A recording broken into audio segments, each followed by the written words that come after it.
When it comes to Web3 horse racing games, we have pretty much covered them all here on the channel, but none of them have come close to what we are talking about today.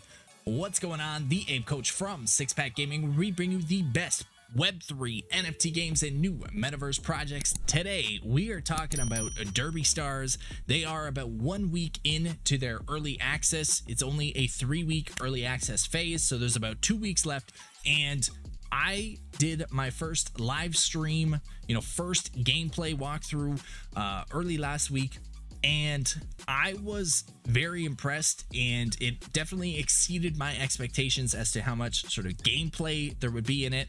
Most of the Web3 games we've seen up to this point, you've got about an hour, maybe, if you're lucky, of gameplay, and you've pretty much done everything you could do in the game. I kind of expected the same thing, especially with this being early access, but we did our live stream here.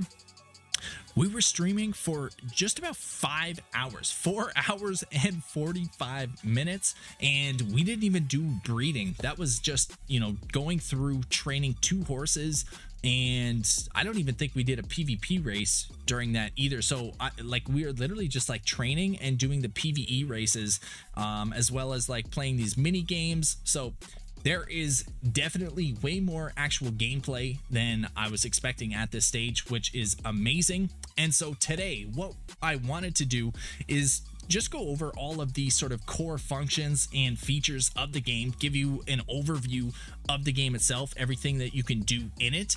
And then in the next video, we're going to go through a complete starter's guide, and I'm going to show you kind of how to put all the pieces together, give you some little tips and tricks, how you can perform better in the game, all of that sort of stuff, different strategies and whatnot, because there is a lot of different layers to this, right?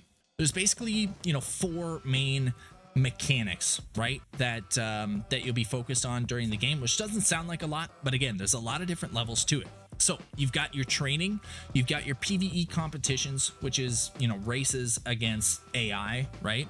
You've got PvP competitions, so that's races against actual other players, and then you have breeding. Okay, so those are kind of the 4 main functions of the game. Again, when it comes to training, basically you have 5 base stats for your horse, and you can improve each of them sort of individually: speed, power, stamina, grit, intellect. There's also the horse condition you can see here, so you have to balance resting and training. If you overtrain or overwork your horse, it can get injured or sick, which will decrease its stats and negatively impact your performance in the races. You also have different dialogue and stuff with the NPCs based on how you interact with them, what you sort of select or don't, that can add buffs or debuffs to the stats, different sort of quality levels that you can have take effect in your training. So you got a little bit of RNG there, so you got great, success, and bad here. And then there's also a mini game. Right now there's only 1 mini game. I'm really hoping they add a lot more, because it adds way more engagement to the actual game. In that, I can show you a little clip here. It's basically like a DDR type thing. It starts out with one food item on each side, and you've got to sort them as they're coming down the conveyor belt, and then it gets up to 3, and you can see there's a combo there based on how many you get in a combo. There's a multiplier for your score, all that sort of stuff. Very simplistic, but again, it's very engaging because of the simplicity of it, and the fact that it's very simple to understand, but it's actually really difficult to do in real time and to try to get the high score. So really, really cool stuff. And I'm really hoping they add additional mini games like that, for each of these individual training sessions. I think that would be a phenomenal addition, but we will see as the game progresses. Again, this is just the early access. It's only a 3-week early access, basically for bug testing and to get some initial feedback on what can be improved in the game. That is basically how the training works. There's other little things, like the calendar here. There's different times in the winter all of your training becomes more effective, because it levels up those trainings to level 4. So there's like 4 different levels of each training. Again, there's a lot of nuances. We will go over the details in the starter's guide in the next video. But once you've done the training, then you have the PvE competitions. So again, these are just the races against bots kind of thing. And essentially this is part of the training.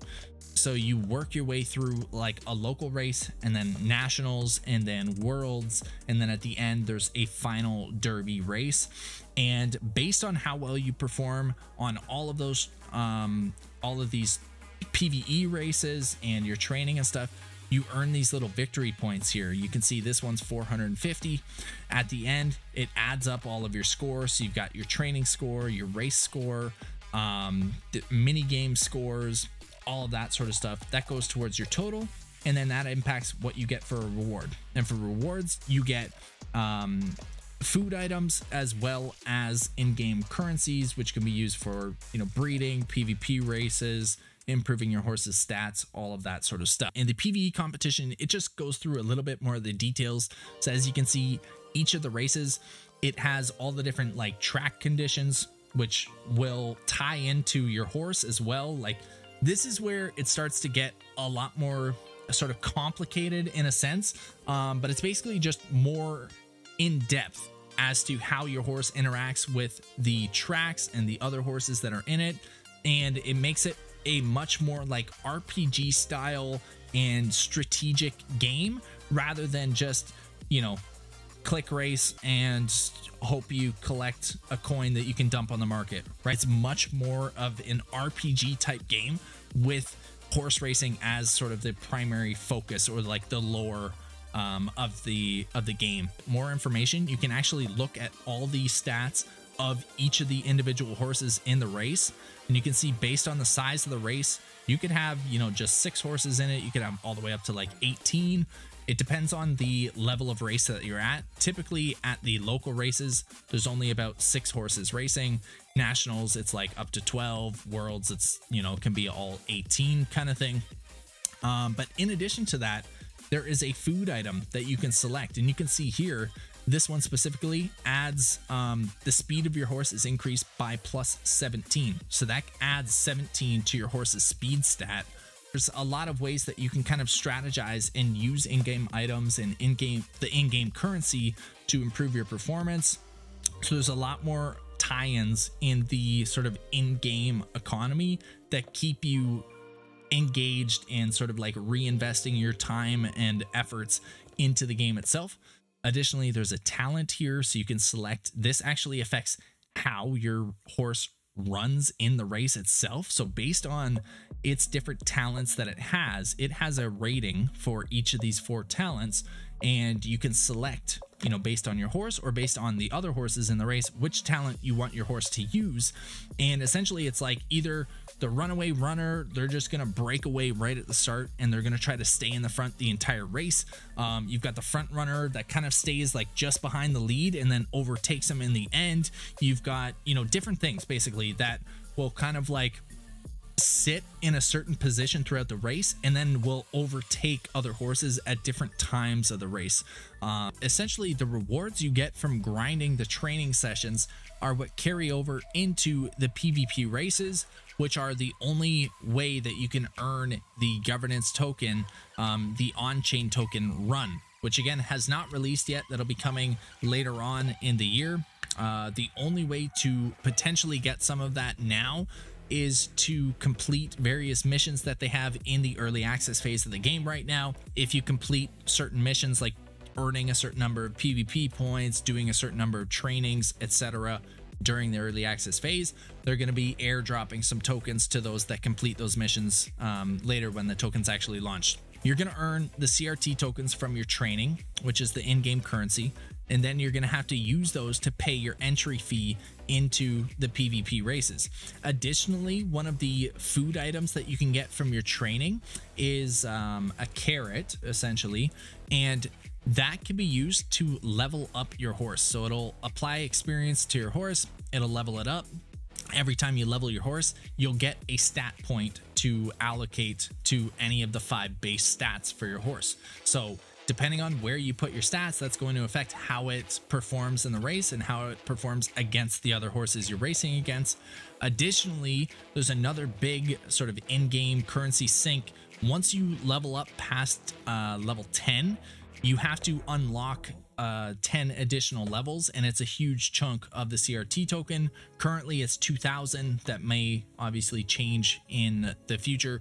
However, in the early access right now, it's 2,000, which actually takes quite a very long time to accumulate that many tokens. So there's a lot of, again, in-game utility sync, a lot of tie-in with in-game items and things like that. And the nice thing about this, because it's so much more gamified and because there's so many different sort of layers to how the horse performs in the race, you're actually incentivized to use a lot of the in-game items and stuff. It's not like other Web3 horse racing games or, you know, Web3 games in general in the past, where your only incentive to play the game is just to, you know, milk as many on-chain tokens out of the game as possible and, you know, dump them on the market.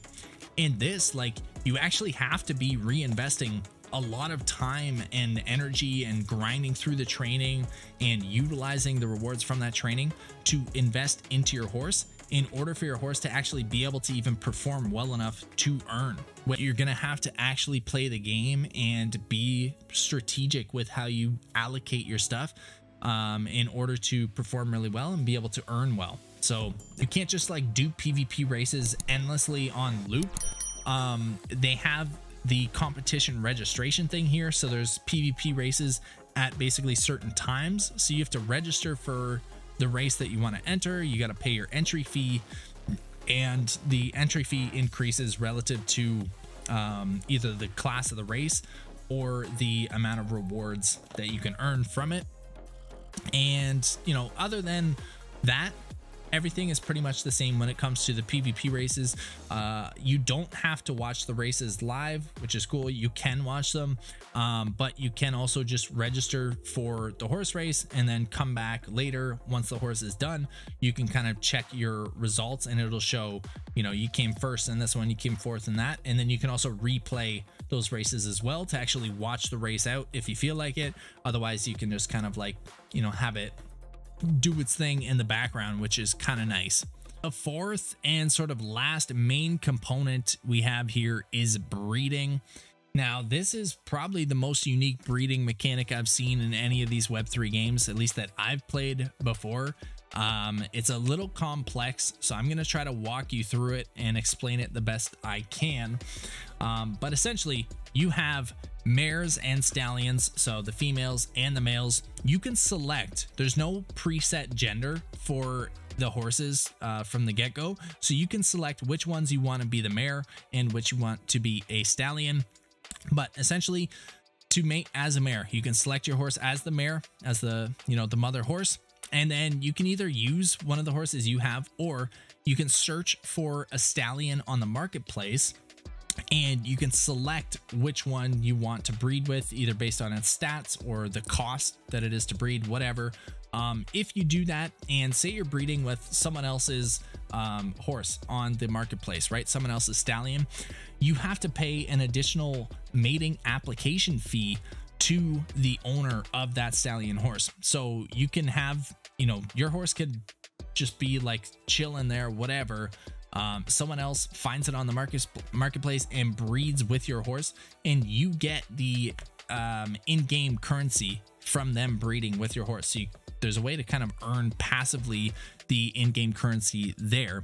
It is going to cost the CRT, so the in-game currency, as well as Run, which is going to be the governance token. Currently in the early access, because Run doesn't exist, they've removed that so that they can test the breeding mechanic, etc.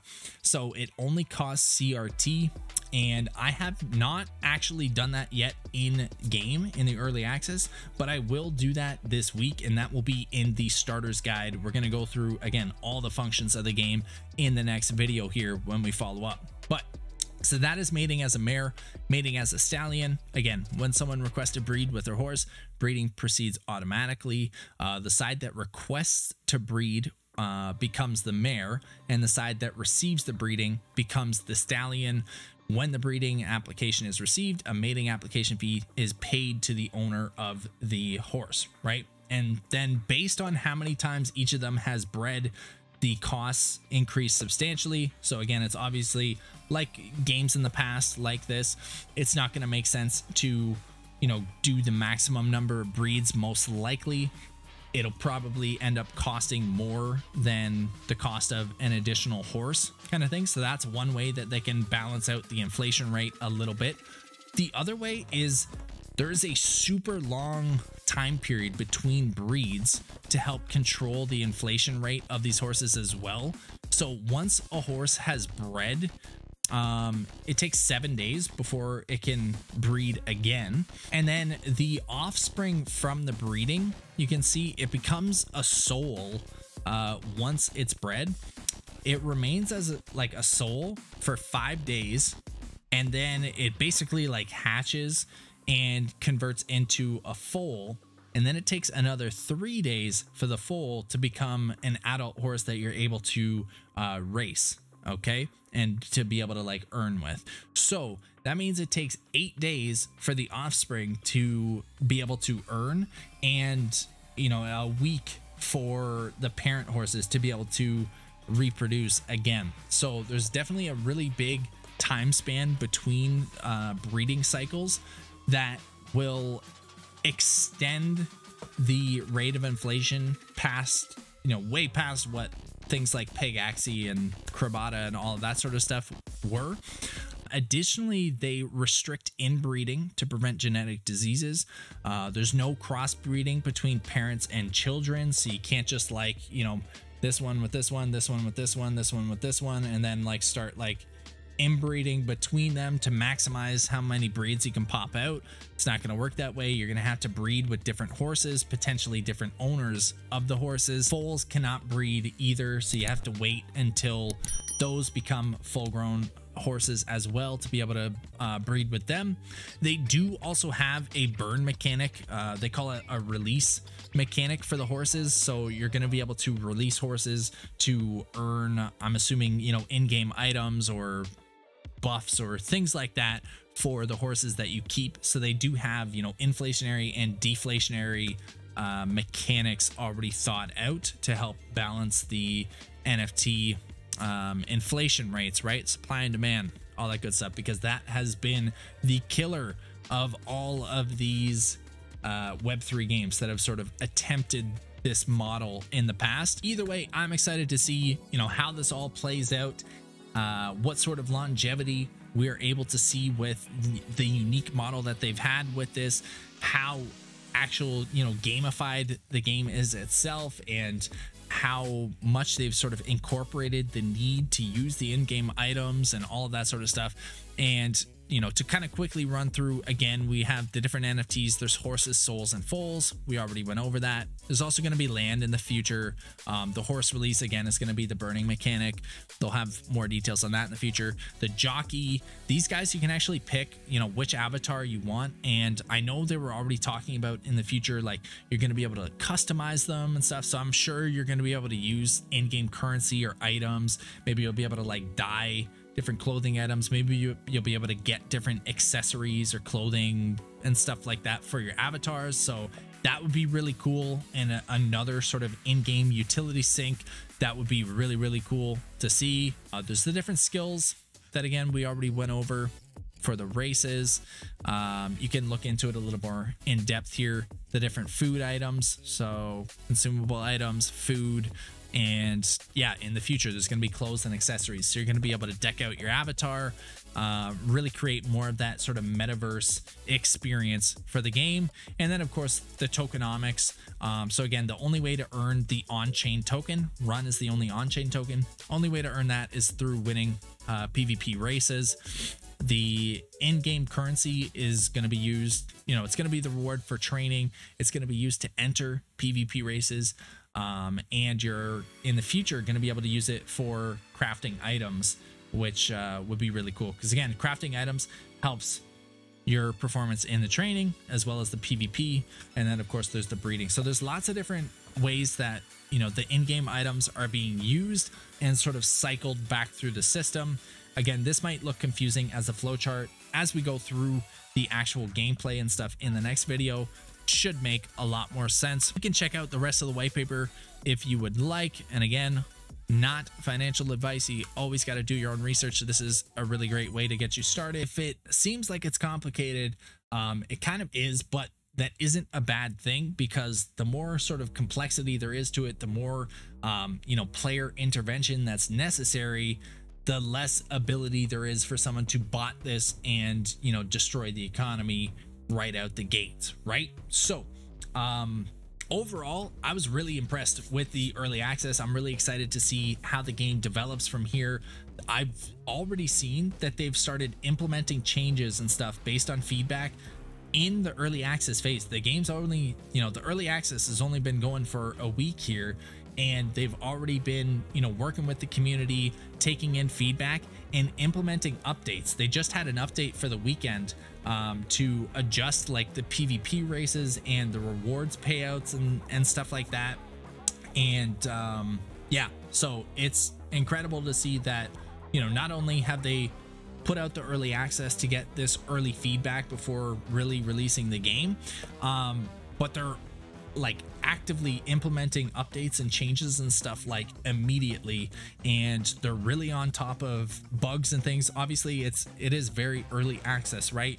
And so there is little bugs and things that have come up, and they've been addressing it right away and solving problems and all that sort of stuff. So really cool to see how involved they are and how quick they're acting on this, and really excited for the future of the game. But that is everything. Let me know your thoughts. Be sure to smash that thumbs up button. Make sure you're subscribed and got notifications turned on, because you don't want to miss the next Derby Stars video, where I'm going to take you through the complete starters guide, walk you through everything A to Z that you can do in the game right now, and, you know, show you some tips and tricks, some strategies and stuff that you can implement that's going to give you that little bit of an edge and get you, you know, ahead of the rest of the pack.